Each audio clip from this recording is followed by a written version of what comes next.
Hola a todos, este es un resumen de la clase de Actividad Física y Salud para la carrera de Psicología de la Universidad de las Américas. Lo que intentaremos hacer en este pequeño video es una especie de resumen respecto a las primeras clases realizadas los días viernes en la tarde-noche. Soy el profesor Jaime Mestre, psicólogo, dedicado al tema de la psicología del deporte, y vamos a hacer un repaso, como les comentaba, respecto a algunos elementos conceptuales. Les recuerdo que la prueba número uno básicamente apunta a una capacidad reflexiva de los contenidos. Por eso que haber asistido a las clases siempre es mucho más importante que leer aparte o ver resúmenes como este. Bueno, en primer lugar, nosotros lo que visualizamos fueron los conceptos o el concepto de orientación deportiva. Para poder entender esto de mejor forma, utilizamos el concepto de la pirámide, que por sí sola nos muestra la cantidad de participantes que se encuentran dentro del espectro del deporte. En la parte baja, como ustedes pueden ver de esta pirámide, que es más amplia, vamos a encontrar una mayor cantidad de participantes, y en la parte superior, que es más angosta, una menor cantidad de participantes. Por lo tanto, acá ya nos colocamos en dos puntos extremos. En la parte superior estamos hablando del deporte de alto rendimiento o el deporte de élite, y en la parte inferior estamos hablando de un deporte de características mucho más recreativas. Cuando hablamos de orientaciones deportivas, estamos hablando de un mismo tipo de práctica, pero que en sí encierran objetivos distintos. ¿Qué quiere decir esto? Nosotros en clase revisamos el deporte recreativo, deporte de ocio o tiempo libre o deporte orientado a la salud.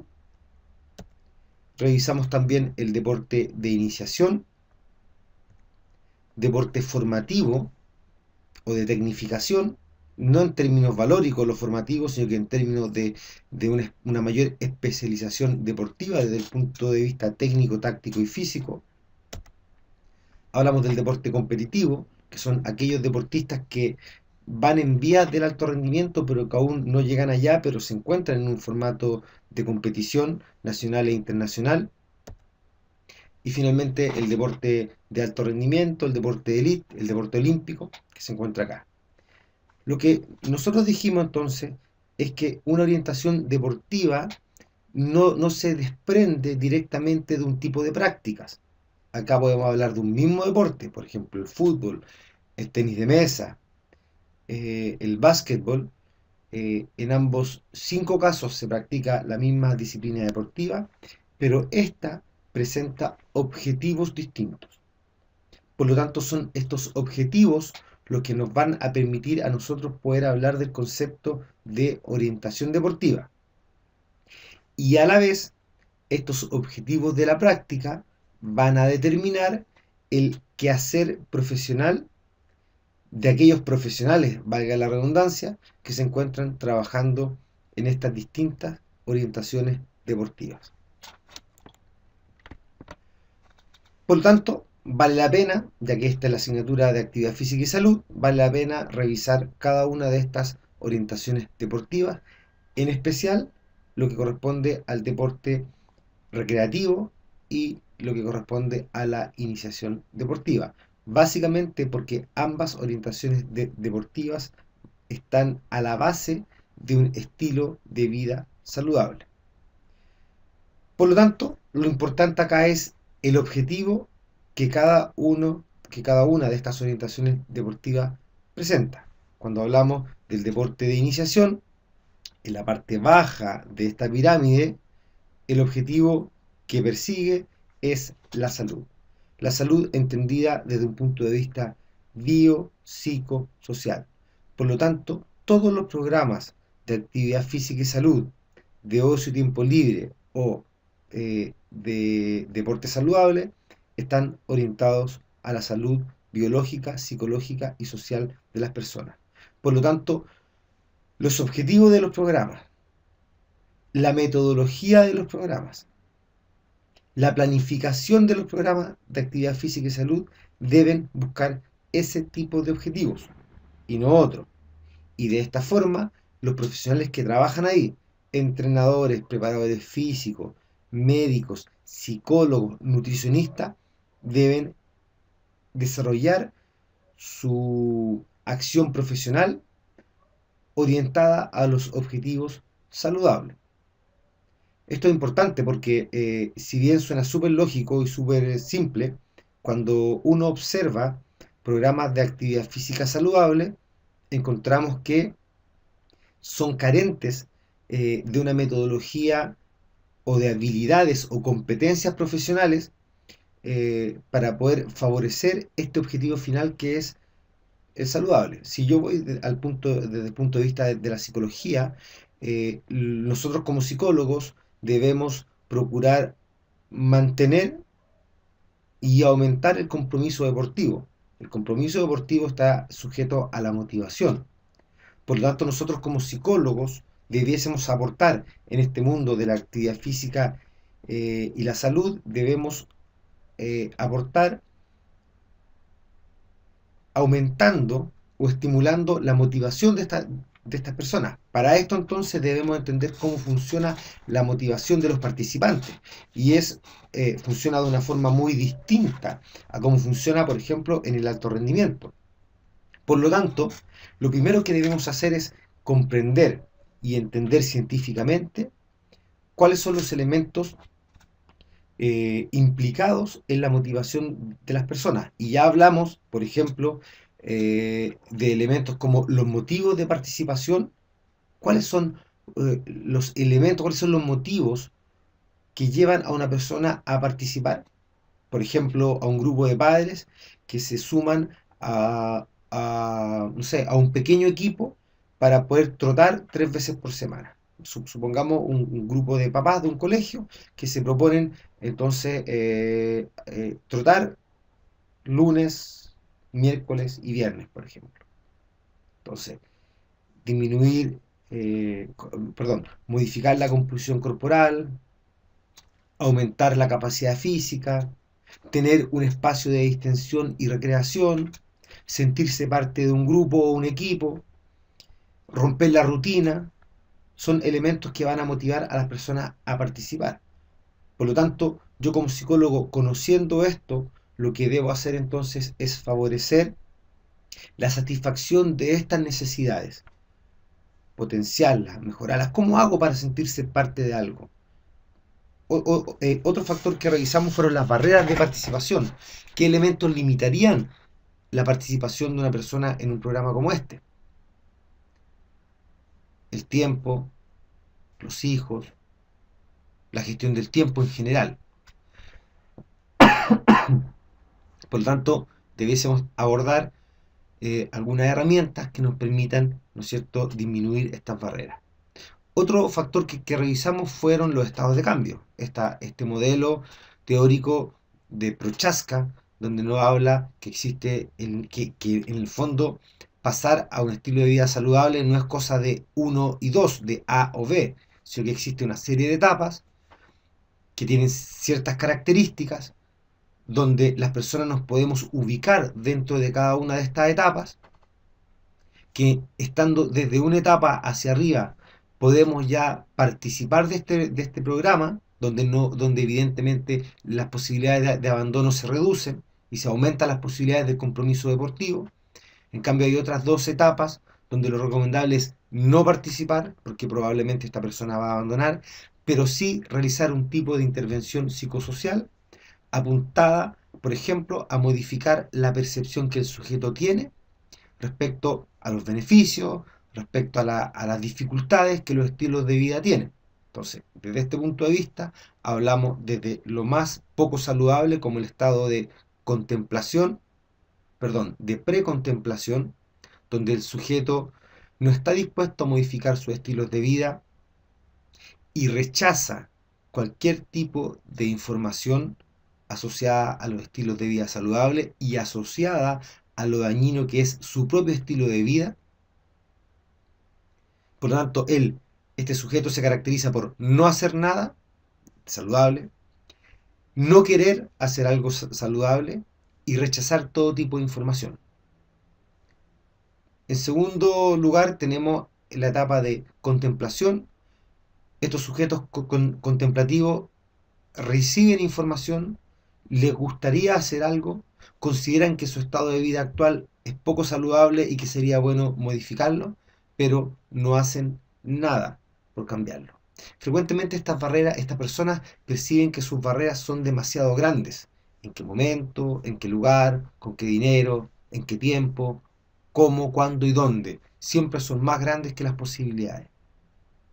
En tercer lugar tenemos las personas precontemplativas, que son personas que ya están absolutamente convencidas de la necesidad de su cambio de vida, que están haciendo algo por modificar su estilo de vida, pero eso que hacen todavía es insuficiente, pero están convencidos.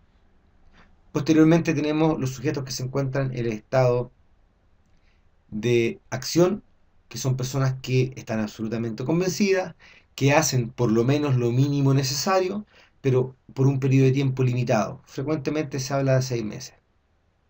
Posterior a los 6 meses entraríamos, ¿no es cierto?, en la etapa de mantenimiento. Sujetos que están absolutamente convencidos, que hacen por lo menos lo mínimo necesario para respecto a los estilos de vida saludables y activos, pero por un periodo superior a 6 meses. Y aquí entonces se empiezan a derribar algunos mitos, porque es importante considerar para cada elemento, cuando hablamos de saludable, qué se considera como lo mínimo, respecto a la nutrición, respecto a los hábitos de vida activos, respecto, no sé, al consumo de esto otro, y una serie de cosas. Por lo tanto, configurando un poco esto, si yo intento entender la labor del psicólogo y de la psicología del deporte en esta orientación deportiva de actividad física y salud, entonces lo que yo tengo que determinar es cómo logro aumentar la motivación y por ende el compromiso deportivo. En segundo lugar, cómo logro mantenerlo en el tiempo. Una vez que logro entender esto, puedo pasar a la parte más práctica y decir cómo lo hago. Entonces aparecen unas cosas que nosotros estuvimos hablando, que son las intervenciones psicológicas. Muchas de estas intervenciones son intervenciones psicológicas indirectas. Quiere decir que yo no voy a trabajar directamente con el usuario, sino que lo que hago es trabajar con los agentes de salud, el preparador físico, el profesor de la actividad deportiva, qué sé yo, para a través de ellos intervenir en la población. Lo otro que podemos hacer, que es muy significativo, es trabajar en la planificación de los programas de actividad física y salud, aportando, por ejemplo, estos elementos que hablábamos anteriormente, los motivos de participación. Por ejemplo, tenemos una población sedentaria y con sobrepeso.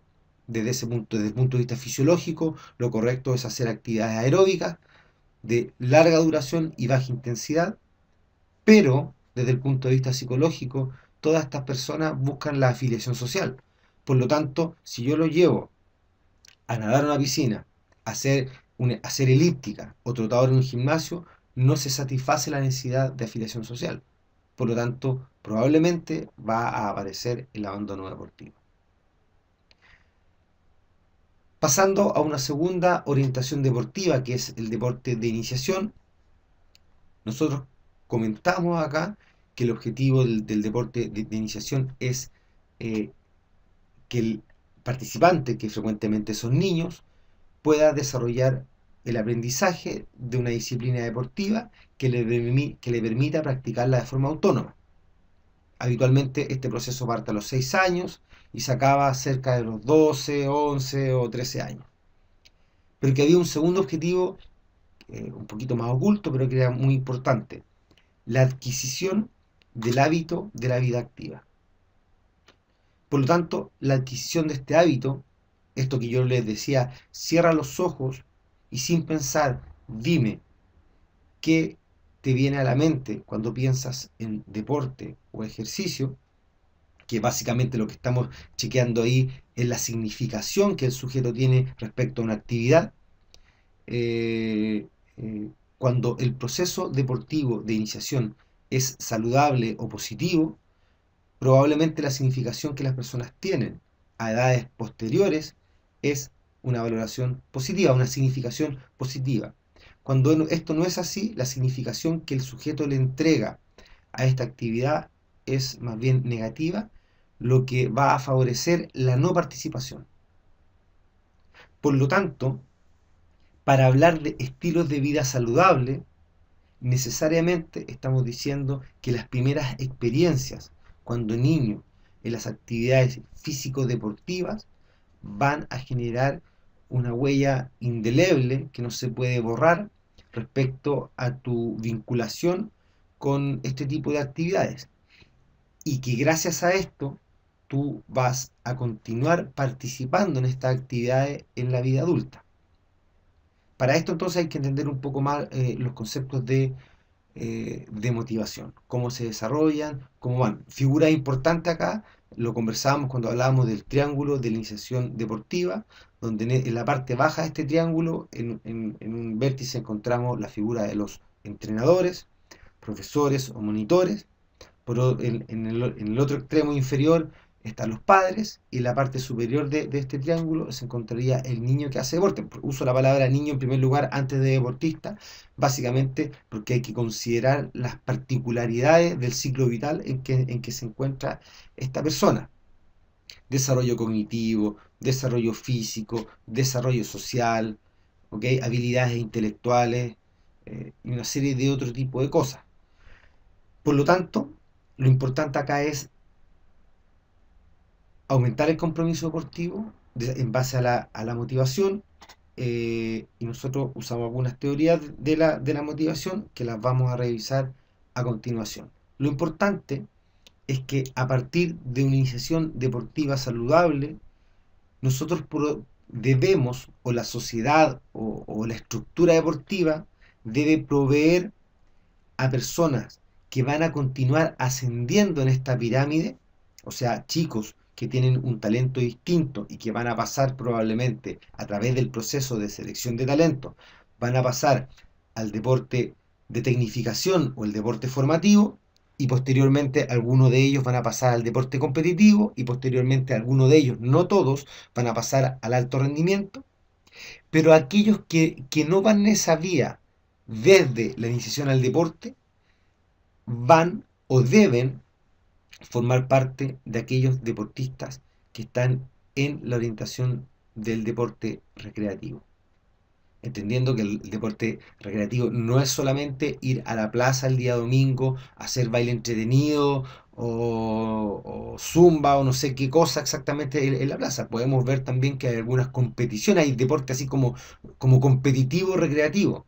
Quiere decir que hay ciertas competiciones deportivas, pero que tienen evidentemente un matiz recreativo, orientado a la salud, donde yo no vivo de esa actividad, donde no es la actividad más importante de mi vida, donde no hay grandes recursos invertidos ahí, que es la diferencia que existe entonces con el deporte de alto rendimiento, donde sí hay una inversión importante, donde sí los costos de no obtener una medalla, un tiempo o un récord son significativos en la vida del sujeto.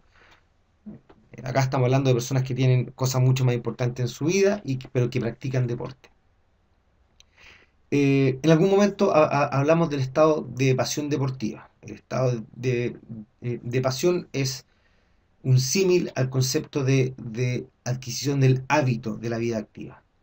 ¿Qué quiere decir esto? Que esta persona, una vez que sale del proceso de iniciación, queda con este gustillo agradable de la práctica deportiva y va a tener una tendencia positiva hacia la práctica continua. Probablemente en algún momento va a suspender la práctica, va a disminuir, pero va a haber una tendencia de usar su tiempo libre, por lo menos de usar su tiempo libre en algunos momentos con actividades físico-deportivas. ¿Okay? El error habitual que se comete acá es cuando yo altero o uso metodologías correspondientes a otras orientaciones deportivas en otra orientación deportiva. Es decir, por ejemplo, cuando traigo metodologías del deporte de alto rendimiento al deporte infantil, al deporte de iniciación. Y creo que estoy entrenando a un equipo para ganar y no para aprender, donde el rendimiento es el objetivo prioritario, el hecho de ganar o perder es prioritario, por lo tanto eso se sobrepone sobre el concepto de participación. Por ejemplo, en la iniciación al deporte el concepto de participación es clave para, para afectar la motivación. Pero cuando yo tengo como entrenador el objetivo de ganar o como dirigente el objetivo de ganar, la participación se ve alterada. Pierde este equilibrio donde todos tienen las mismas posibilidades de participar.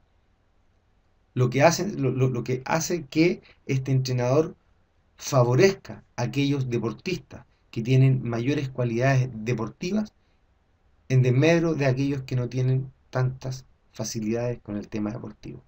Por lo tanto, probablemente lo que va a suceder es que aquellos menos habilidosos van a abandonar y a un mediano plazo, aquellos más habilidosos también van a abandonar por la presión que el entrenador les colocaba.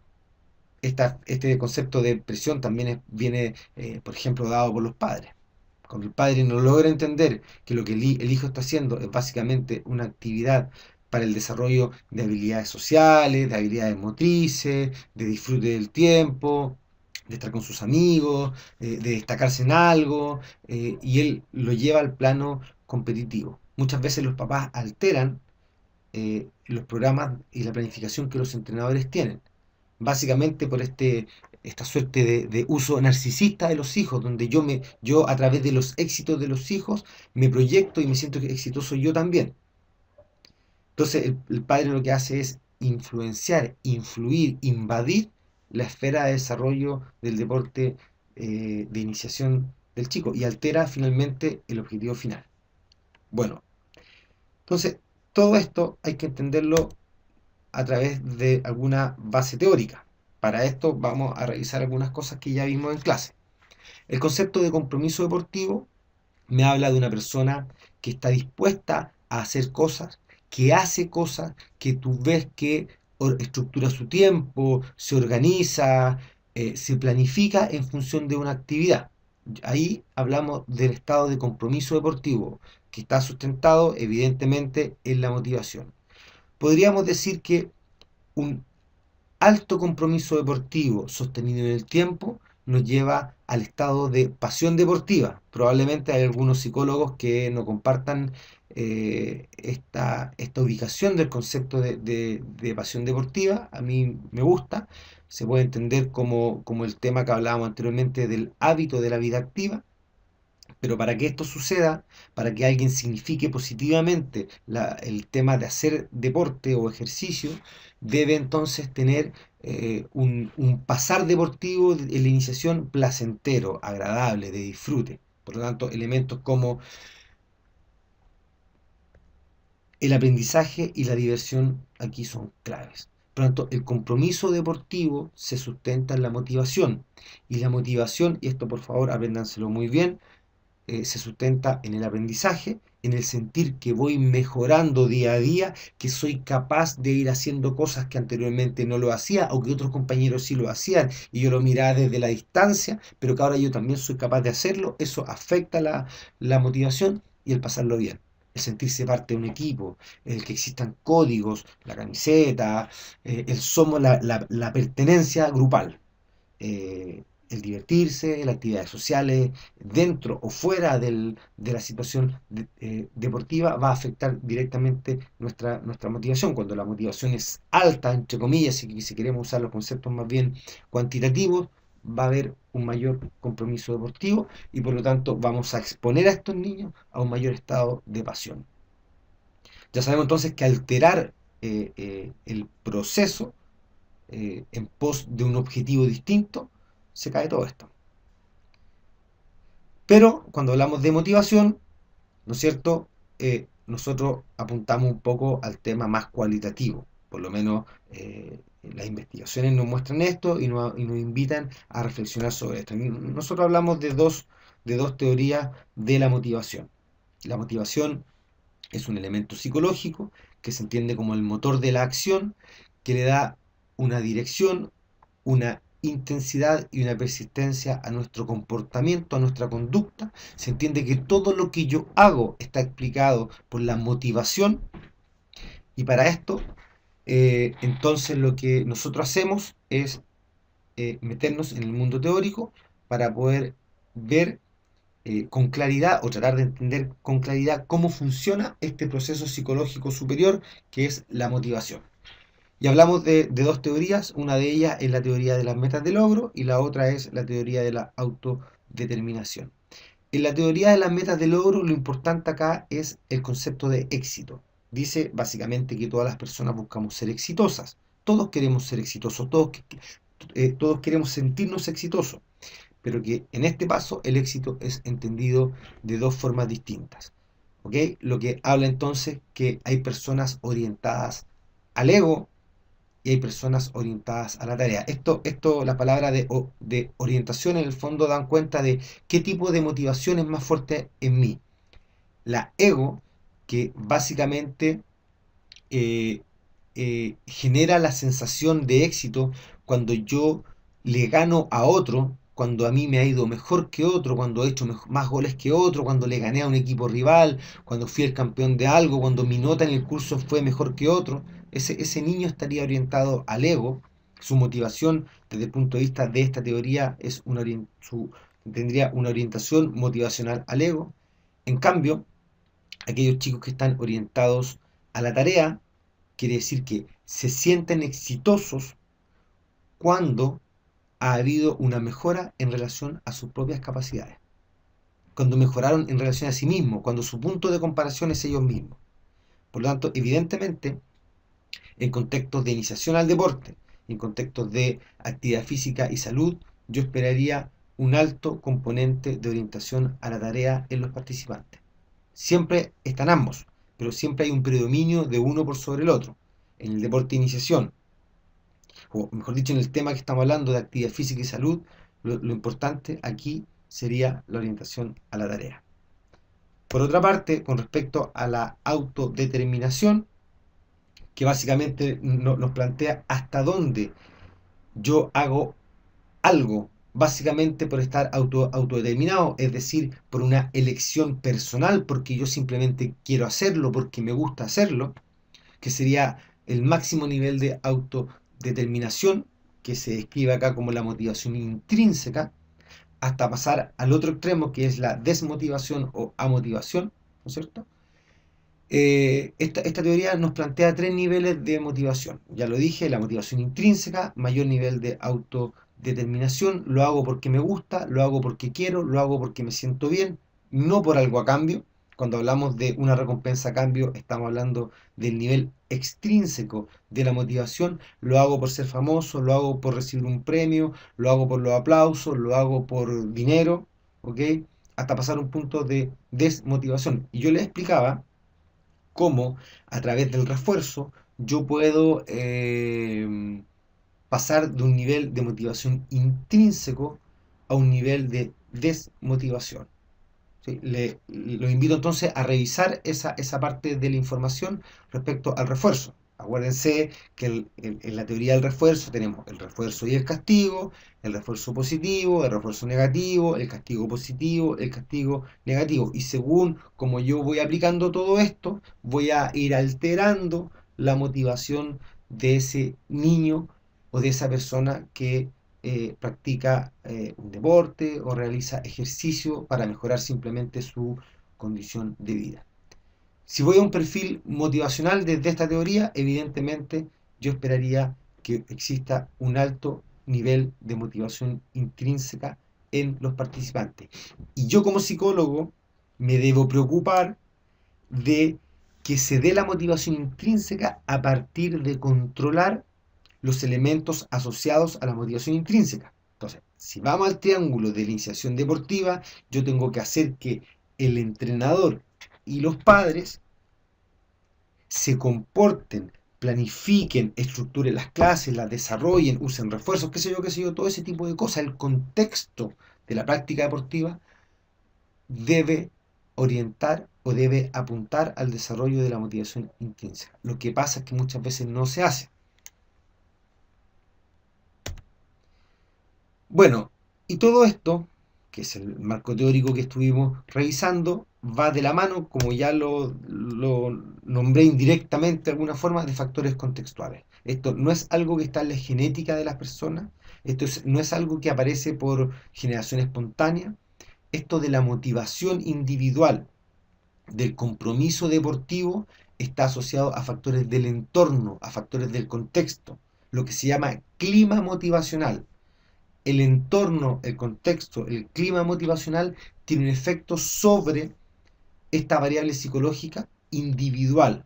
O sea, el tipo de padres, la comunicación que tengo yo de padre a hijo, la comunicación que tengo yo como entrenador, la forma de estructurar mis clases, el tipo de reforzamiento que uso, la estructura de los torneos y las competiciones, etcétera, etcétera, van a ir modelando la motivación individual de los participantes. Como estamos situados en el mundo del deporte recreativo y el deporte de iniciación, tiene características específicas. Hablamos ya de la motivación intrínseca y de la orientación a la tarea, que serían los ejes principales. Bueno, a partir de esto entonces lo importante es reflexionar, lo importante es visualizar, pensar, revisamos algunas estadísticas, por ejemplo, que nos muestran que casi el 90% de la población chilena es sedentaria. Eso no es una condición natural, es una condición que parte a partir de los factores contextuales. Hay otros países donde la estadística es totalmente inversa. Por lo tanto, pensar en eso que somos intrínsecamente flojos no es la explicación más lógica. Así que en el fondo la explicación pasaría por cuáles son los factores que nos llevan a ser sedentarios. Muy bien, espero que este pequeño video sea un resumen de las clases que tuvimos allá. Probablemente se me quedaron un montón de cosas afuera. Nos vemos el día viernes y bueno, éxito. Adiós. En primer lugar, nosotros lo que visualizamos fueron los conceptos o el concepto de orientación deportiva. Para poder entender esto de mejor forma, utilizamos el concepto de la pirámide, que por sí sola nos muestra la cantidad de participantes que se encuentran dentro del espectro del deporte. En la parte baja, como ustedes pueden ver de esta pirámide, que es más amplia, vamos a encontrar una mayor cantidad de participantes, y en la parte superior, que es más angosta, una menor cantidad de participantes. Por lo tanto, acá ya nos colocamos en dos puntos extremos. En la parte superior estamos hablando del deporte de alto rendimiento o el deporte de élite, y en la parte inferior estamos hablando de un deporte. Hola a todos. Este es un resumen de la clase de Actividad Física y Salud para la carrera de Psicología de la Universidad de las Américas. Lo que intentaremos hacer en este pequeño video es una especie de resumen respecto a las primeras clases realizadas los días viernes en la tarde-noche. Soy el profesor Jaime Mestre, psicólogo, dedicado al tema de la psicología del deporte, y vamos a hacer un repaso, como les comentaba, respecto a algunos elementos conceptuales. Les recuerdo que la prueba número 1 básicamente apunta a una capacidad reflexiva de los contenidos. Por eso que haber asistido a las clases siempre es mucho más importante que leer aparte o ver resúmenes como este. Bueno, en competitivo, que son aquellos deportistas que van en vías del alto rendimiento, pero que aún no llegan allá, pero se encuentran en un formato de competición nacional e internacional. Y finalmente el deporte de alto rendimiento, el deporte de élite, el deporte olímpico, que se encuentra acá. Lo que nosotros dijimos entonces es que una orientación deportiva no se desprende directamente de un tipo de prácticas. Acá podemos hablar de un mismo deporte, por ejemplo el fútbol, el tenis de mesa, el básquetbol. En ambos 5 casos se practica la misma disciplina deportiva, pero esta presenta objetivos distintos. Por lo tanto, son estos objetivos los que nos van a permitir a nosotros poder hablar del concepto de características mucho más recreativas. Cuando hablamos de orientaciones deportivas, estamos hablando de un mismo tipo de práctica, pero que en sí encierran objetivos distintos. ¿Qué quiere decir esto? Nosotros en clase revisamos el deporte recreativo, deporte de ocio o tiempo libre o deporte orientado a la salud.